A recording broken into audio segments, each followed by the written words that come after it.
We won't be banning spring football. No. Or football in any form or fashion. Let's talk about the South Carolina Gamecocks and bring in from GamecockCentral.com, Scott Hood joins us here on the new Sentinel Sports Page. Hey, Scott, Vince, and Jesse. Great to talk to you, Scott. How you doing?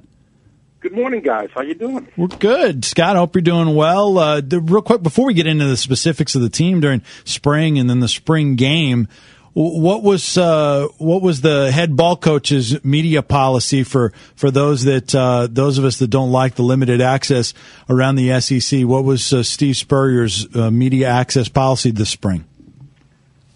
He was pretty much available after most practices. We were allowed to talk to the players and the assistant coaches and Spurrier after all the practices. In fact, Steve Spurrier has always believed in openness regarding spring practice. The fans were allowed to attend every practice. He had nothing to hide. In fact, he believes that spring is purely for the development of the younger players. They're not working on any ball plays, like he calls it, for the fall. That'll all start in August and everything when they start getting ready for the season. But for terms of the spring, I think he's fairly open, certainly much more open than a lot of coaches want to be around the league. Yeah, that's kind of the point I wanted to make, because we hear about everyone, well, I really didn't get a chance to see them, and then you guys have access to them, and the fans even have access to them. I think that's refreshing and far too rare in college football. So, in the spring game first, who were some of the standouts? Who were some guys that really caught your eye from that spring game?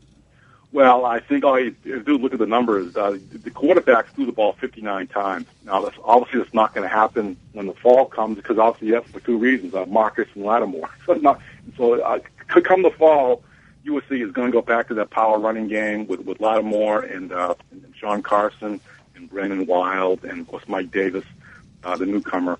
But certainly, Connor Shaw did well. Dylan Thompson did well, and he should be the number 2 quarterback come the fall.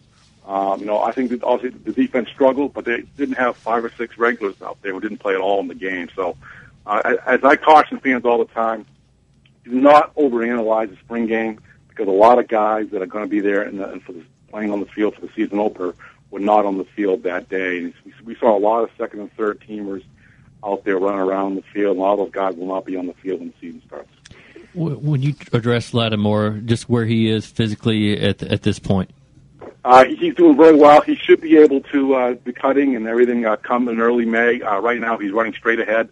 He pretty much spent every spring workout running on the side and doing workouts with the strength and conditioning staff. So he's pretty close to 100%. He should be 100% certainly by the time summer conditioning workouts start in early June. What's the status of Kenny Miles this fall? As far as we know, he's coming back. He has given no indication that he's going to leave the program. I think a lot of people probably expected him to after they got Mike Davis and signed him on National Signing Day. But right now, it looks like Kenny Miles is going to come back, and right now he's pretty much primed to be the number 2 running back behind Lattimore. He's looked very strong this spring. He attended all the meetings, attended every practice, did very well. And that new running backs coach, Everett Sands, was very impressed with Kenny Miles, as was everybody else. I think he's taken the right approach to this. And even if he does decide to transfer, I think he set himself up very nicely for the next school he goes to. You can't address Connor Shaw, and now that Garcia is no longer around as a distraction, do you think he'll flourish now, just that he's probably the number 1 guy? Yes. In fact, I think he flourished second half of last year. In fact, I think Steve Spurrier has made the point that the fact that Garcia was not around for the last 6 or 7 games last year after he was dismissed was a huge boon for Connor Shaw, and I think Connor Shaw did not have to look over his shoulder. And right now, I think Connor Shaw understands the job is his. I think Dylan Thompson will be the number 2 guy, but right now, certainly the gap between Connor Shaw and the other quarterbacks is still pretty significant. So unless something disastrous totally happens to Connor Shaw, he'll be the quarterback. And really, I think the only thing that's going to displace him is going to be an injury. Visiting with Scott Hood from GamecockCentral.com, covers the South Carolina Gamecocks. You can follow Scott on Twitter. It's at ScottHood63 on Twitter. And Scott helping us wrap up South Carolina in spring practice.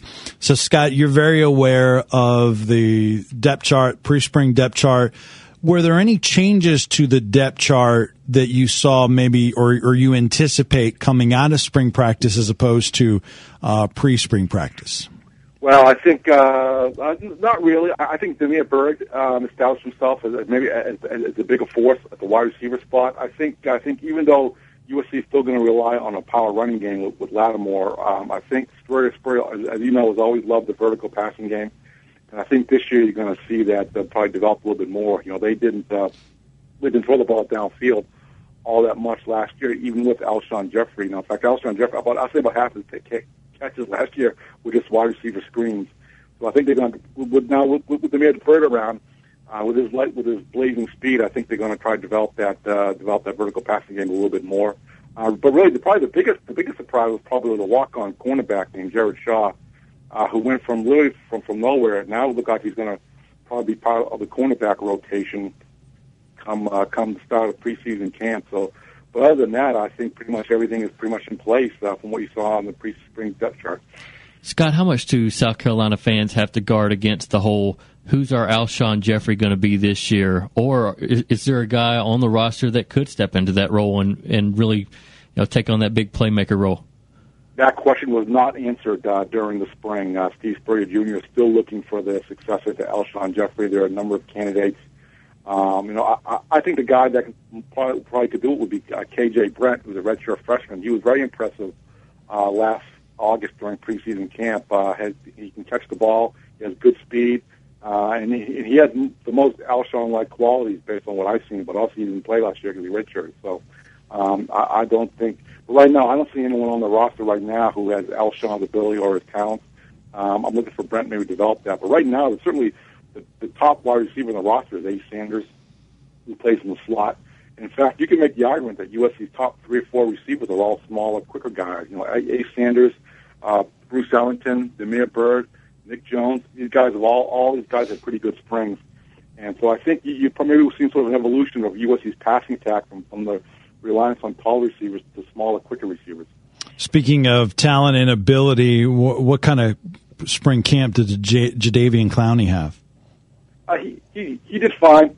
He didn't play much in the spring game, obviously, because Brad Long, the line coach, doesn't believe in playing his stars during the spring game. But I think for the most part, he did fine. I think he really progressed. I think he sort of admitted to us midway through the spring practice that last year he sort of winged it. He really didn't know the defense all that well. He did not arrive until July last year, and so he basically had a month to learn the playbook before preseason practice started. So he really didn't know the playbook last year. So he's really just playing off talent last year. But I think he knows the playbook a lot better this year, and I think he knows that he's going to be playing a lot more as well too. Also, last year he split time with Melvin Ingram there at this defensive end spot opposite Devin Taylor. So I'm looking for Clowney to be an every down guy this year.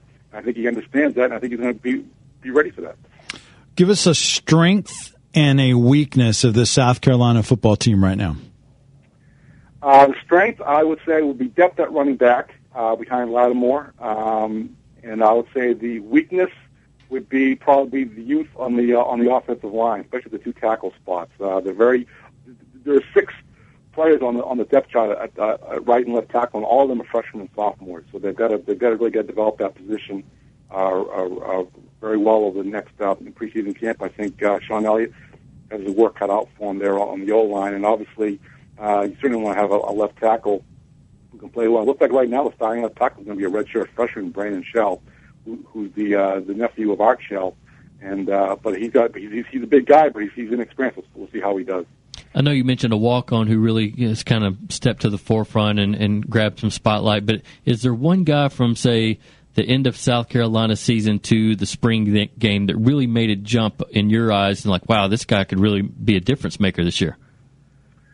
I think one guy they're probably looking for is probably 2 guys on defense. Probably Byron Gerardo, who's a defensive tackle, has really made a big jump since the end of last season. He's a lot more mature. He's been with the team for a couple of years now. He was a JUCO transfer. This is his senior year. I think now with Travian Robinson gone, I think he's being relied on to really to fill that hole opposite Kelsey Qualls there, defensive tackle. I think he's prepared to step up. And I think another guy to watch out for is Victor Hampton, who's the cornerback. This kid is very talented, but he's sort of had off the field problems he's had to deal with. And I think those are behind him now. And I'm looking for Victor Hampton to become an all conference quality cornerback this year.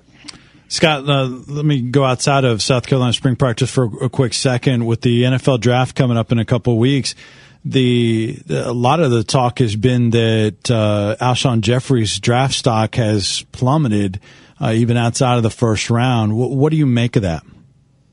I think a lot of the questions are regarding his weight, and also he did not have as good of a junior season as he did his sophomore season. And I think there's a question about his work ethic. It really, to me, it all goes back to that. There was a photograph in the college football preview issue last August, if you remember. Mm-hmm. USC had new uniforms last year, and they were from Under Armour. And unfortunately, they were not very flattering on Alshon. And because of that, there were some questions about his weight and his work ethic and what was he doing, and all that stuff sort of lingered throughout the season, because obviously his numbers were not nearly as good as they were back in 2010. So, but he did lose some weight. He went down about 217, 216 pounds, but certainly there's still a lot of questions about him and his work ethic and things like that. So I know guys like Mel Kiper have Alshon out of the second round right now, which would be too bad. Now, people ask me, does that mean Alshon Jeffrey made a mistake coming out? I say no, because there was no way Alshon Jeffrey was coming back to USC this year. He was gone. I think he made up his mind even before last season started that he was going to leave for the NFL draft. So, but on the other hand, it looks like USC is going to have two guys drafted in the first round with Melvin Ingram and Stephon Gilmore, and that has not happened in 30 years for the Gamecocks. So it looks like it could be a historic night for USC. One last quick thing. Any meaning to Steve Spurrier kind of taking a subtle little jab at Nick Saban? And then do you think one's coming about the crystal ball drop in Alabama? No, I think this is Spurrier being Spurrier. I think the fact that USC won 11 games, I think we're seeing the old Steve Spurrier come back slowly now that USC is winning again. They won 20 games the last 2 years, which is the most in any 2-year period in school history. So, and I think Steve Spurrier sort of feels his oats again, I guess. And but no, I'm sure Spurrier will have some sort of jab at some point about the Crystal Trophy, some point on the Gamecock Club door or something like that. We certainly haven't heard the last of Steve Spurrier between now and the start of the season, that's for sure. Scott Hood covers the South Carolina Gamecocks, GamecockCentral.com, at Gamecock Central on Twitter, at Scott Hood 63 on Twitter as well. Scott, always great to talk to you, my friend. Really appreciate it. Great guy. Talk to you later. The Vols play here. The Sports Animal.